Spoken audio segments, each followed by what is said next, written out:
காலை வணக்கம். டே 2 இலங்கை பயணம். காலைல எழுந்தோன்னா நல்லா எக்ஸசைஸ்லாம் பண்ணிட்டு, ஏன்னா வந்து உடல் ஆரோக்கியம் ரொம்ப முக்கியம் இல்லை, அதனால் எக்ஸசைஸ்லாம் பண்ணிட்டு இப்போ காலைல சாப்பிட போகிறோம். நான் தான் முன்னாடியே சொன்ன மாதிரி நமக்கு இந்த லக்ஸுரி சாப்பாடெலாம் சரி வராது. நமக்கு வந்து ஏதாவது ரோட்டு கடை, தட்டு கடை இந்த மாதிரி இருந்தால் சரி வரும். அதை நோக்கி தான் காலை உணவை வந்து சாப்பிட்லான்னு சொல்லி நான் வந்து நடந்து போயிட்டு இருந்தேன். அங்கே தூரத்தில் ஒரு சின்ன கடை மாதிரி தெரியுது, ஃபுட் சென்டர் அப்படின்னு போட்டிருக்காங்க, உணவு கடை அப்படின்னு போட்டிருக்காங்க. அங்கே என்னதான் இருக்குன்னு பார்ப்போம் போயிட்டு. இந்த இருக்குது ஃபுட் சென்டர் ஒன்று. உட்காந்து சாப்பிட்ணுமா, பேக் பண்ணி எடுத்துகிட்டு வரணுமான்னு தெரில, பார்ப்போம் என்ன. இதை பார்த்தீங்கன்னா ஆட்டோவை இனிமேல் ஆட்டோவில் தான் போகிறேன் கூடி சீக்கிரம். இங்கேயே உட்காந்து சாப்பிடணும். என்னமோ இருக்குதுப்பா, ஃபுட் சென்டர் ஸ்பைசி. ஓ, ஷார்ட்டீஸ். இங்கே ஷார்ட்டீஸ். நான் போய் இங்கிலீஷில் பேசினேன், ஆனால் எல்லாருமே தமிழில் தான் பேசுகிறாங்க நம்மக்கிட்ட. தோசை கேட்டிருக்கேன். ஸோ தோசை சாப்பிட்டு வேறு என்ன இருக்குன்னு கேட்போம். கேட்டு இங்கே லோக்கல் சாப்பாடு சாப்பிடுவோம். மிக்க நன்றிங்க.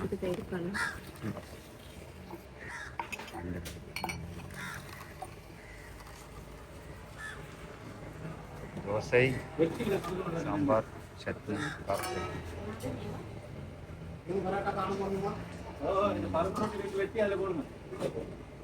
நான் சாம்பார் நினச்சேன், ஆனால் சாம்பார் இல்லை, வேற என்னமோ இருக்குது.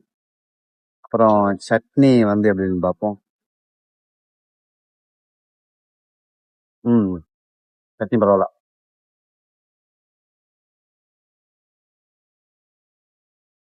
சட்னி நல்லா இருக்கு.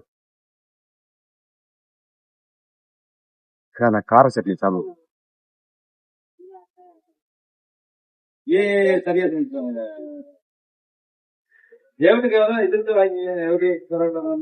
பரவாயில்ல. இங்கே இலங்கை உணவுகளில் வந்து முக்கியமாக வந்து இந்த மைதாவில் செய்கிற நிறைய ரொட்டி உணவுகள் தான் இருக்கும்.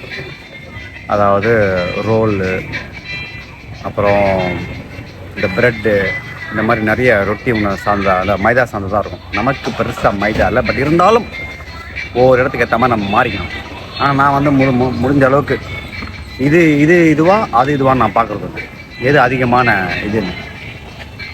ஆனால் தோசை மாவில் செஞ்சதே கொஞ்சம், ஏன்னா வந்து நம்ம உடம்புல வந்து இந்த மைதா வந்து கொஞ்சம் கஷ்டமாக இருக்கும், டைஜஸ்ட் ஆகும். அதனால் நான் என்ன பண்ணுறது, தோசைக்கே உக்காந்துடுறது. தோசை இட்லி அதே மாதிரி, ஆனால் இடியாப்பம் புட்டு வேற மாதிரி. நான் சாப்பிட்டு நம்ம அந்த ஒரு ஹோட்டலில் இருந்தோம்ல, அந்த ஹோட்டல்லேருந்து ஒரு சின்ன பட்ஜெட் ஹோட்டலை கண்டுபிடிச்சிருக்கேன். இங்கே ஒரு இடம் இருக்குது சின்னதாக. இங்கே வந்து ஒரு வீடு, அது வந்து 8000 ரூபாய், இது வந்து ஒரு 4000 ரூபாய் ஏசியோட. ஸோ அந்த ரூமுக்கு நான் மாறி வந்துட்டேன். இப்போ காட்டுறேன் பாருங்கள். இதுதான் அந்த கடை, ஒரு வீடு, ஹோம் ஸ்டே மாதிரி. இது அப்படியே நீங்கள் போனீங்கன்னா ஒரு 2-3 ரூம் இருக்குது. அப்புறம் நமக்கு அந்த மாதிரி இதுதான் நம்ம ரூம், சின்ன ரூம். இது அந்த ரேட், அந்த ரூமை விட இது வந்து பாதி. ஏன்னா அங்கே ஸ்விம்மிங் பூல் அதெல்லாம் இருக்குல்ல, இங்கே கொஞ்சம் ஏசி இருக்குது, இங்கே கொஞ்சம் நல்லா வெளிச்சமாக இருக்குது. அப்புறம் அங்கே பாத்ரூம் இருக்குது, அவ்வளோதான். இதுக்கு வந்து இவ்வளோ இது. இங்கே வந்து ஒரு சின்ன ஹால் மாதிரி இருக்குது. இதுதான் நம்ம இப்போ தங்க போகிற இடம். அப்படியே என்னோடய ரூமில் நான் கொஞ்சம் நேரம் ரெஸ்ட் எடுத்துகிட்டு அப்படியே கொஞ்சம் சாயந்தரம் இந்த நெகோம்போ டவுனுக்கு போகலான்னு சொல்லி ஒரு ஆட்டோ வாடகை எடுத்துகிட்டு போனேன். இப்போ நெகோம்போ டவுனுக்கு போயிட்டுருக்கேன். இந்த நெகோம்போ டைமில் சில திங்ஸ்லாம் பர்ச்சேஸ் பண்ணேன்னா, இதுதான் நெகோம்போவோட சாலை. அப்படியே கேரளா பார்த்த மாதிரி இருக்குது.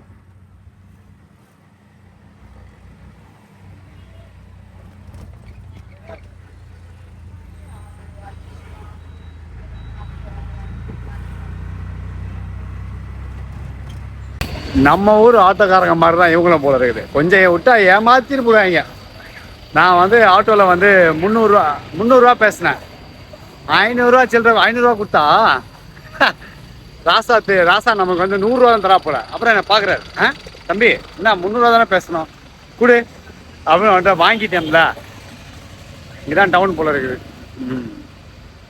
குட்டி டவுன். ஆனால் நெகோம்போ மார்க்கெட்லாம் எங்கே இருக்குது? இங்கே சிட்டி சென்டர் பாம்பேல இருக்குது, டேடஸ் இருக்குது. ஜுவல்லரி இருக்குது, அப்புறம் இது என்ன கடை, மளிகை கடை இருக்குது, எல்லா கடையும் இருக்குது.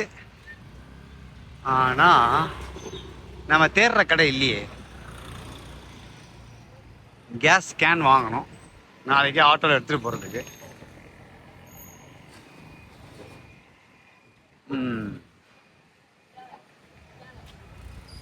துணி கடைங்க இருக்குது, நகை கடை இருக்குது. நான் அந்த கேரளாவில் போன மாதிரி இங்கே ஒரு இது வச்சுருக்காங்க, இந்த சின்ன ஸ்ட்ரீம் மாதிரி. ஆனால் அழுக்காக இருக்குதுப்பா, தண்ணி செம்ம ஸ்மெல்லு. பார்க்கறது நல்லா இருக்குது. ஒருத்தருக்கு அந்த ஆட்டோவர் கேட்டா போல, போட் ரைடு வரியா, போட் ரைடு அப்படின்னாரு. தம்பி ஆளை விடு, எனக்கு வேணாம், நான் ஏற்கனவே போயிட்டேன் அப்படின்ட்டேன். இந்த பக்கம் இருந்து இந்த பக்கம் அப்படியே போட்டேன்.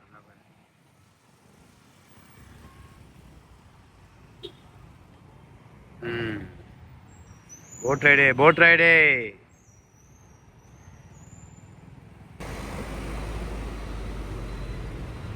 எங்க போனோம் நகை கடைக்காரன் மட்டும் மாற மாட்டாங்க போல இருக்குது. ஒரே நகையா இருக்குது. நகை துணி, மக்களுக்கு அத்தியாவசிய பொருள் இருக்குதோ இல்லையோ, நகை கடையும் துணி கடையும் இருந்துக்கிட்டே இருக்குது எங்கே போனாலும். நம்ம டி நகர் மாதிரி போல இருக்குது, இங்கே ஒரே நகை கடையாக இருக்குது. யாரோ ஒருத்தர் முத்துக்கருப்பன் செட்டியார்னு ஒருத்தர் இருக்கிறாரு, கடை ஒன்று. நிறைய சிங்கள மொழியில எழுதியிருக்கு, இதில் தமிழ் மொழியில் எழுதியிருக்கு, ஆங்கிலத்திலும் எழுதியிருக்கு. அப்படியே ஒரு வளம் வருவான். இங்கே வெள்ளைக்காரங்க நிறைய பேர் இருக்கிறாங்கப்பா, நெகம் போல ஒரே பொட்டி பொட்டியாக தூக்கி நடக்கிறாங்க. அங்கே பாருங்க, உங்களுக்கு தெரியுதா, தெரிகிறதா? போயிட்டாங்களா? போயிட்டான்.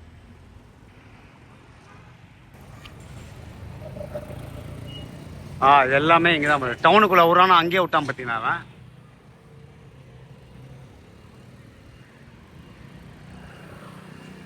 இங்கே கொண்டு விட்டுருக்கணும் அந்த மணிக்கூண்டாண்ட. கொஞ்சம் விட்டா நம்மளே ஏமாத்திடுவாங்க. நாமளே டகால்ட்டி பாட்டி நம்ம கிட்டேவா. ஆட்டோ கலருங்க பார்த்தீங்களா, ஒரே சிவப்பாக இருக்குது, நல்லா இருக்குல்ல, என்ன பிரைட்டாக இருக்குதுப்பா கலர்லாம். அற்புதம் ஐயா. இவங்க டி நகரே மிஞ்சிட்டாங்க. எல்லா கடையை பார்த்தாலும் ஒரே நகை கடை தான், ஒரே நகை நகையா இருக்குது கடைலாம். பார்த்தீங்கன்னா ஃபுல்லாக ஜுவல்லரி தான்ப்பா, எக்கச்சக்கமாக இருக்குது. பார்த்தீங்களா, நிப்பான் ஜுவல்லர் இருக்குது, ஸ்வர்ணா ஜுவல்லர் இருக்குது. என்னப்பா இது, பொருளாதாரத்தில் நம்மளாம் பின்தங்கி இருக்கோன்றாங்க, ஆனால் வந்து நகைக்கடை மட்டும் இம்பூட்டு போயிட்டே இருக்குது. செருப்பு கடை எம்பூட்டு பெருசாக இருக்குது. நாங்கள் பாரு ஃபுல் செருப்பு கடை. பரவாயில்ல. இங்கே ஒரு இது இருக்குதுப்பா, ஐஓசி, இந்தியன் ஆயில் கார்பரேஷன், இங்கே இருக்குது போல். இது என்ன, ட்ரேடர்ஸ், ஸ்பேர் பார்ட் எல்லாம் இங்கே இது வண்டிகளோட சம்மந்தப்பட்ட கடைகள் இருக்குது.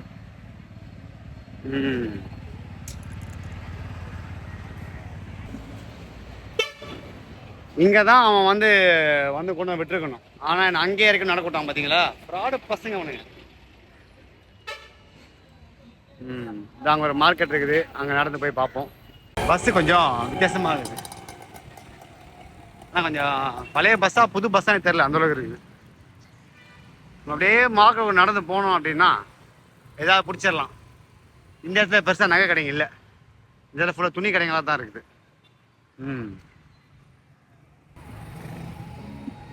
இங்கே பத்திக்குன்னு ஒரு கடை இருக்குது, நல்லா. இங்கே இந்த கடை போனது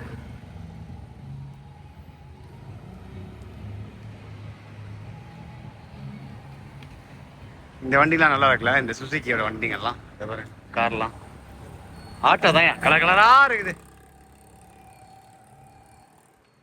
சின்ன சின்ன கடைகள், இங்கே செருப்பு, இது ஃபோனு, இதெல்லாம் இருக்குது.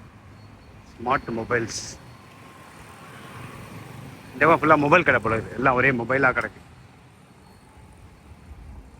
அங்கங்கே ஒரு இடத்துல வச்சுருக்காங்க, ஸ்பீக்கர்லாம் இருக்குது.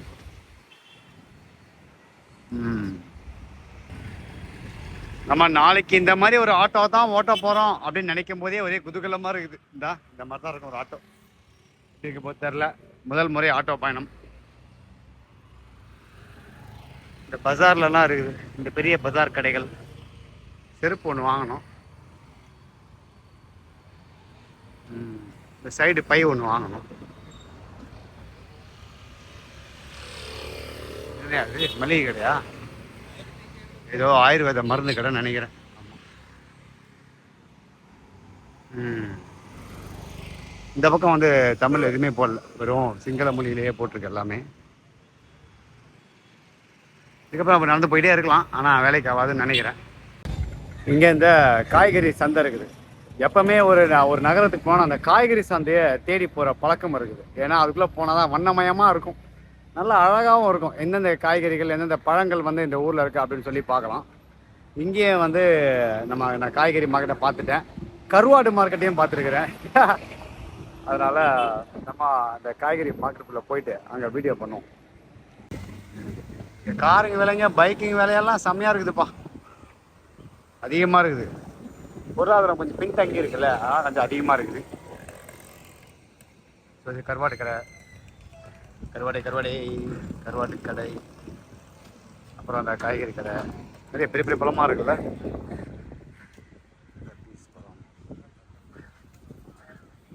சொன்னல கலர் கலராக இருக்கும் அப்படின்னு சொல்லி. மீன் கடை, இதுக்குள்ளெல்லாம் போனால் அப்படியே போயிடலாம்.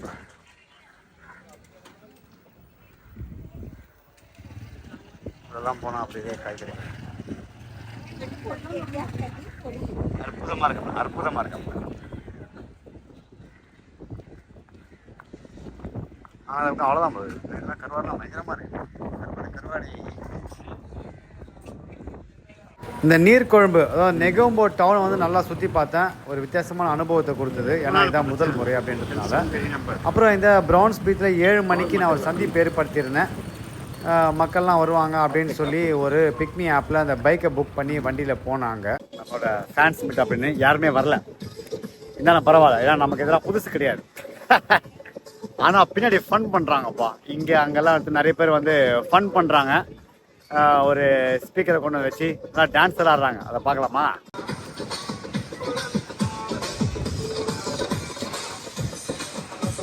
இப்படி வேற லெவலா?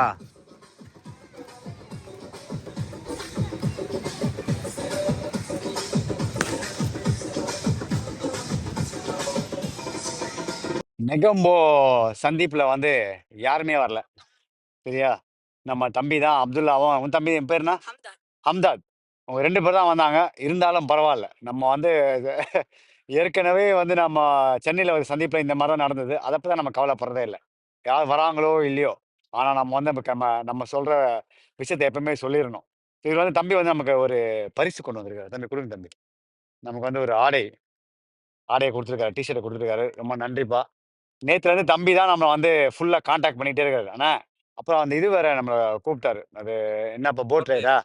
நமக்கு நேரம் இல்லாதனால போக முடியல. நான் சொன்னேன், இந்த ட்ரிப்பெல்லாம் முடிச்சுட்டு நான் வரும்போது மேபி அப்போ போட் ரைடு போகலாம் அப்படின்னு சொன்னேன். அது மட்டும் நம்ம தம்பிக்கு அடுத்த வாரம் வந்து பிறந்த நாளாம். என்ன தேதி? மார்ச் 22 பிறந்த நாள். தம்பி பிறந்த நாள் வாழ்த்துக்குப்பா, இப்பயே சொல்லிடுறேன். நான் இங்கே இல்லை, இருந்தேன்னா வருவேன். தம்பி வந்தா பிரியாணினா செஞ்சு தரேன் அப்படின்னா போல. சரி, ஓகேப்பா, மிக்க நன்றி. நீங்கள் வந்து தம்பி உனக்கு நன்றிப்பா, தேங்க்ஸ்ப்பா. ஆ ஆ, அது மட்டும் இல்லாமல நான் இங்கே வந்ததுலேருந்து சும்மா தான் உட்காந்துட்டு இருந்தேன். அங்கே ஒரே டான்ஸ் தான், டான்ஸு, ஒரே டான்ஸ் மேலே பொழிஞ்சிட்டு இருந்தாங்க. சூப்பராக இருந்தது ஆனால்.